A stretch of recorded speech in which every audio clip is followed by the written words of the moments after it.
Descubriendo el corazón de Dios, con el hermano Hugo Vázquez.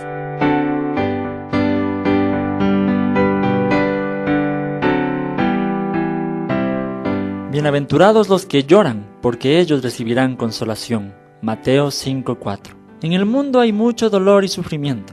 La violencia está a la vuelta de la esquina. La pobreza, el hambre son cosas comunes en nuestra sociedad. La muerte es algo inevitable, etc.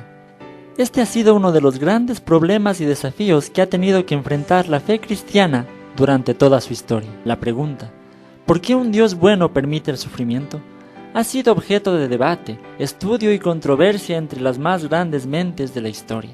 Y no solo a nivel universal, sino simplemente en nuestra propia vida. Preguntémonos, ¿cuántas veces el sufrimiento ha causado tropiezos en nuestra fe? ¿Cuántas veces por nuestros problemas, pruebas, dolor, etc., hemos llegado a dudar de la bondad de Dios? El que esté libre de pecado, que lance la primera piedra. Por eso, en este devocional pienso que mal haría en tratar de explicar el problema del dolor. Y por tal motivo solo quiero centrarme y hacer énfasis en la promesa divina de la consolación. Bienaventurados los que lloran, porque ellos serán consolados. Dios promete a aquel que sufre que algún día será consolado. Y esa es la fe, la certeza de lo que se espera y la convicción de lo que no se ve. Hebreos 11:1. Y esa es la bienaventuranza, ya que no creo que exista dicha más grande en el mundo que algún día ser consolado por el mismo Dios. Recordemos cuando éramos niños y llorábamos después de habernos caído y lastimado las rodillas. Recordemos el abrazo de amor de una madre o un padre. Recordemos cómo nos sentíamos cuando ellos con sus propias manos limpiaban nuestras lágrimas. Pues así será aquel día en que Jesús mismo consuele nuestro llanto y con su mirada de amor nos diga que lo malo ya pasó. Pero, ¿siempre nuestro llanto merece ser consolado? ¿Siempre lloramos o nos afligimos por los motivos correctos? Dice el apóstol Pedro que no, que hay muchas ocasiones en las que sufrimos por culpa de nuestro pecado o de nuestros errores. Mas también, si alguna cosa padecéis por hacer el bien, sois bienaventurados. 1 de Pedro 3:14. Porque se puede también sufrir por hacer el mal, y entonces no se es bienaventurado. Porque mejor es que padezcáis haciendo el bien, si la voluntad de Dios así lo quiere, que haciendo el mal. 1 de Pedro 3:17. Entonces, ¿cuál es el llanto que merece ser consolado? Para responder esta pregunta, siempre me ha gustado mirar el ejemplo de Jesús, ya que como seres humanos somos muy diferentes. Cada uno llora y se aflija por motivos distintos. Lo que para unos es doloroso y provoca llanto, para otros es algo más sencillo y sin mucha importancia. Pero Jesús, el ser humano por excelencia, también lloró y se afligió. ¿Cuáles fueron esas razones? Una de ellas, y la primera que se me viene a la mente, es la ocasión en la que el evangelista Juan expresa claramente que Jesús lloró en Juan 11:35. ¿Por qué lo hizo? No fue porque su amigo Lázaro había muerto, y aquel sabía que podía e iba a resucitarlo, sino que fue por ver el llanto y el dolor en las personas que le acompañaban. Eso fue lo que conmovió su corazón. Juan 11:33. Ahora la pregunta es, ¿nos conmovemos y lloramos por el dolor ajeno? ¿Cuánto nos importa el sufrimiento de los demás? ¿O estamos siempre centrados en nuestro propio dolor, que olvidamos que hay gente que se encuentra peor que nosotros?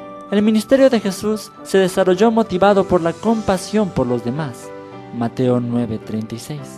¿Qué es lo que motiva nuestras acciones para con los demás? Otra ocasión en la que Jesús llora y se lamenta es al contemplar el pecado en Jerusalén. Y como llegó cerca viendo la ciudad, lloró sobre ella. Dice Lucas 19:41. En esta ocasión Jesús llora por el pecado de Jerusalén, el pueblo que ama, la gente que Él vino a salvar. Pero Él no tuvo pecado, nosotros sí. Y está bien si nos lamentamos por el pecado de los demás, de nuestra ciudad, de nuestro barrio, etc.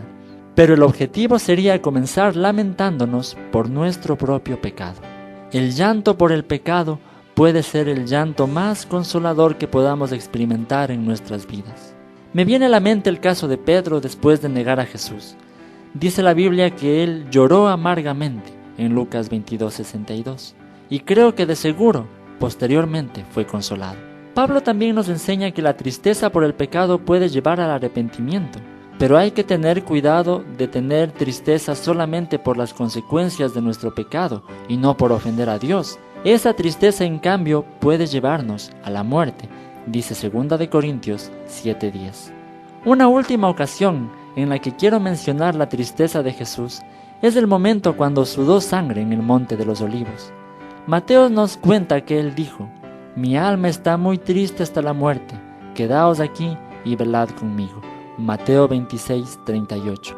En esta ocasión, Jesús sufre por causa del reino de Dios, por hacer lo que Dios le pide que haga, por causa de la justicia. Cuando nosotros nos convertimos en seguidores de Jesús, experimentaremos persecución, rechazo, dolor y muchas cosas más de las cuales reflexionaremos luego en esta serie de devocionales. Pero el consuelo que Dios promete no puede compararse con nada que podamos experimentar en esta tierra. Todo el dolor que podamos sentir aquí es pasajero y no es nada comparado con la gloria venidera. Que Dios nos dé la fe necesaria para esperar en Dios el consuelo para nuestro dolor. Esto fue Descubriendo el corazón de Dios con el hermano Hugo Vázquez.